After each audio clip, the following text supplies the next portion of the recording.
This video is sponsored by Sell Cashier, where they compare iPhone prices on the internet and then give you a quick quote and the most cash for your used iPhone. It's simple, fast, and secure. So get a quote, ship out your iPhone, and then get paid.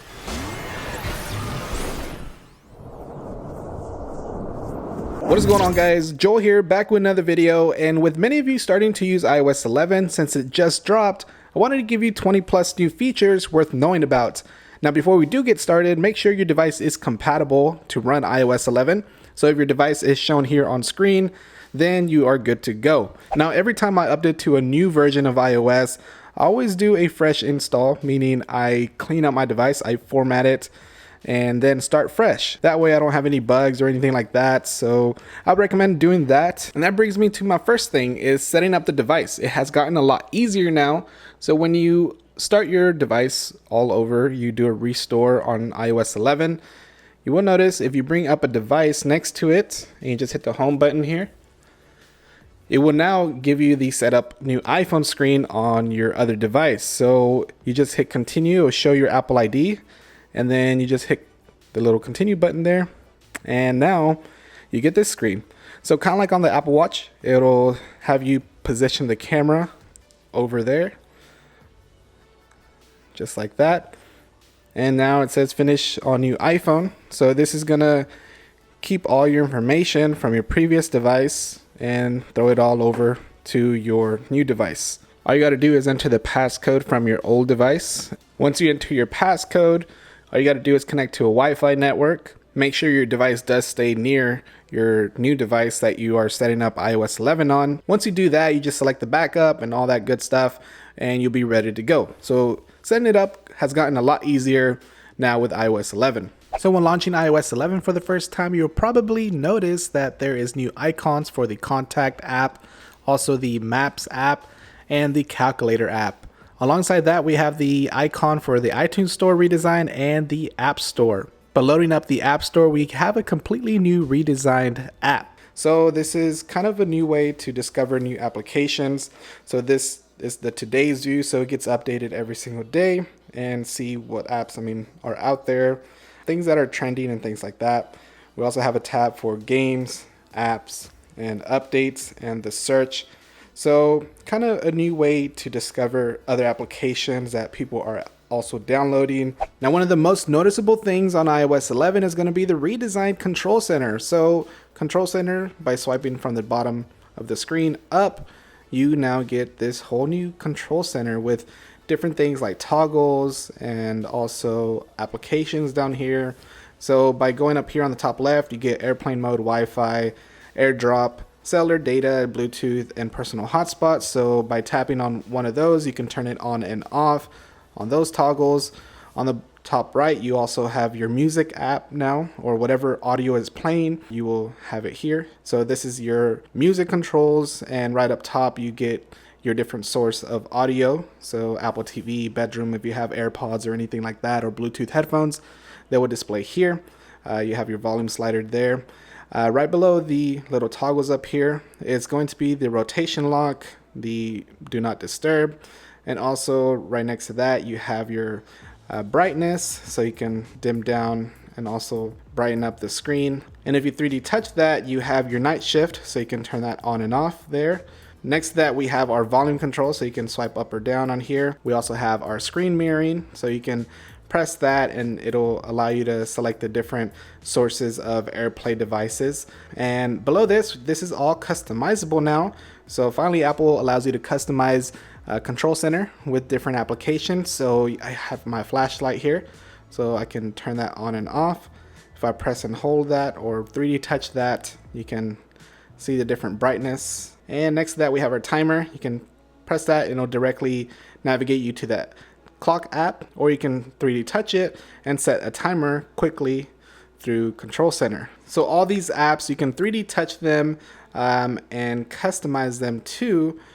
So if you go into your settings, you will now have Control Center here and customize controls. So right here, you can go ahead and delete them or rearrange them the way you like. But these are all the apps you can customize with. So here's more controls. I have your magnifier down there, your stopwatch, and various other applications here. So that is the new control center.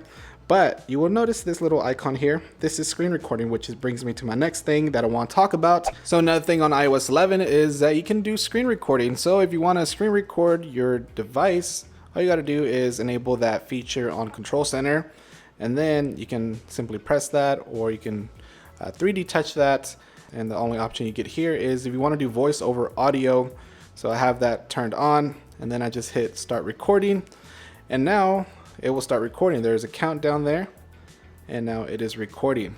So it'll start recording anything I do on my device. So if you want to upload this to YouTube, or if you are a teacher and want to show something, I don't know, there's various things you can use this for. So screen recording on iOS 11 is now possible. Now when it comes to using Siri, it has gotten some improvements, things like a new voice and also a new feature where you can translate things.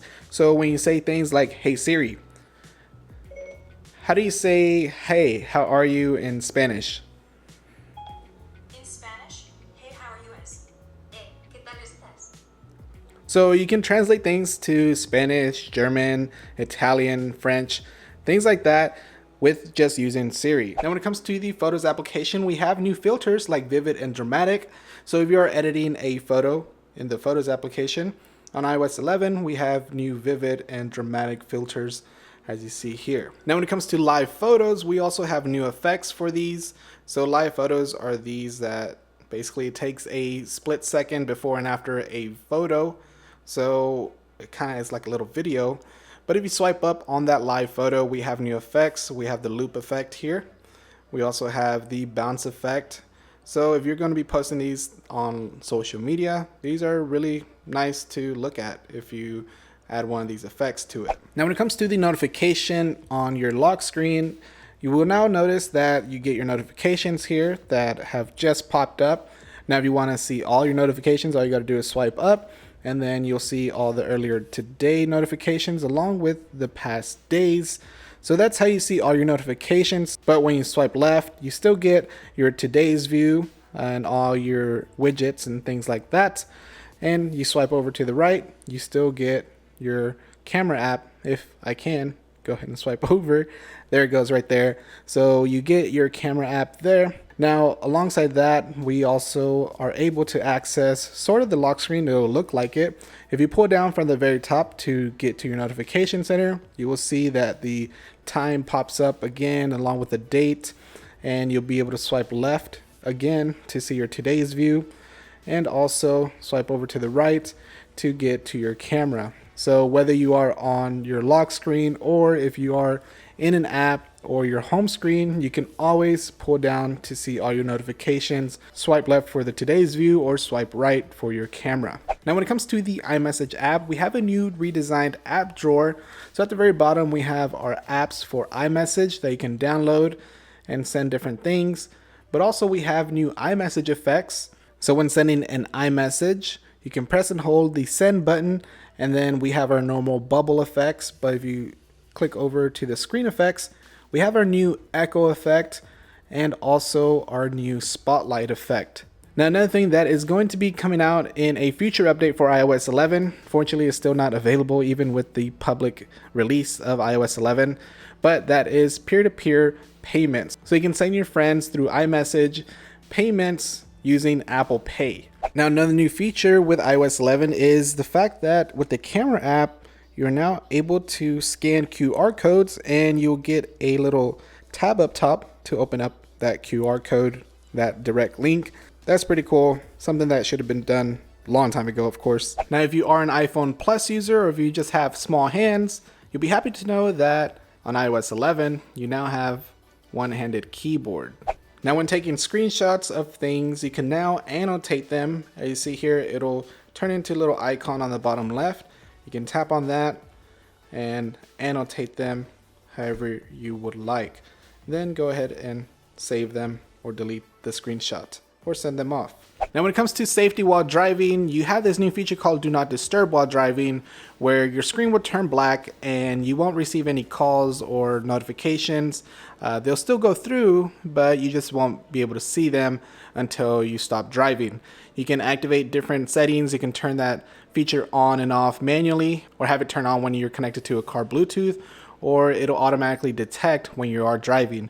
But you can also set auto replies to your favorites, where it'll tell them, hey, I'm driving, and then they can reply urgent, and it'll go through, and that way you can see that urgent message.